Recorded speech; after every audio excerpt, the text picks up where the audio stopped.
BDO অফিসে 7 নম্বর form জমা দিতে এসে ইআরওর সাথে বাগবিতণ্ডায় জড়ালেন বিজেপি নেতৃত্বরা। মঙ্গলবার দুপুর থেকেই বিজেপি তরফে অভিযোগ তোলা শুরু হয়েছিল যে ইআরও বা এই ইআরও স্তরের আধিকারিকেরা বিভিন্ন এলাকায় ফর্ম 7 জমা নিতে অস্বীকার করছেন। এবার একই ঘটনার রেপেড টেলিকাস্ট দেখল উত্তর 24 পরগনার বসিরহাট মহকুমার হারোয়া ব্লক। বসিরহাট বিজেপি সাংগঠনিক জেলার সহসভাপতি রাজেন্দ্র সাহা তার কার্যকর্তা সহ আসেন হারোয়া বিডিও অফিসে। 7 নম্বর ফর্ম জমা দিতে এলে অফিসের তরফ থেকে জানানো হয় বর্তমানে তাদের এমন কোনো সার্কুলার নেই, এই কারণে তারা ফর্ম নিতে পারবেন না।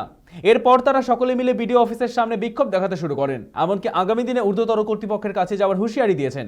ঘটনায় পাল্টা তোপ দেখেছে তৃণমূল নেতৃত্ব। তাদের দাবি কেবলমাত্র ভোট বৈতরণী পার করতে এই কাজ করছে বিজেপি।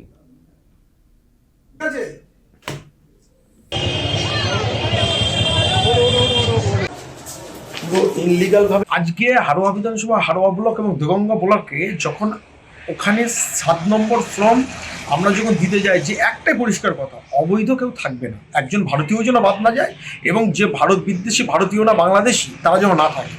এই প্রেক্ষিতে যখন ফর্ম নিয়ে যায়, ইলেকশন কমিশনের গাইডলাইন আছে যে সেখানে আমরা কোনো কারণে এই ফর্ম ফেরত দিতে পারবো না। ওখানে গিয়ে ফর্ম জমা নেয়নি, ইচ্ছা করে ওখানে দেখতে পাচ্ছি যে যারা অবৈধ ভোটার তাদের ভিড় করে ইআরও, পিডিও সবাই একদম মিলে ঝুলে বসে আছে। এই পরিস্থিতিতে ফর্ম জমা নেয়নি। আমরা ইলেকশন কমিশনারকে জানাচ্ছি এর ব্যবস্থা যেন করে, নাহলে এই ধরনের রোহিঙ্গা এবং বাংলাদেশি ভরে ভরে হারোয়া বিধানসভা ধরে দেগঙ্গা এবং হারোয়া দুটো ব্লকে ভর্তি হয়ে আছে। আগামী বিধানসভা নির্বাচনের আগে বিজেপির এই বিধানসভা নির্বাচনে কোনো রকম সম্ভাবনা নেই।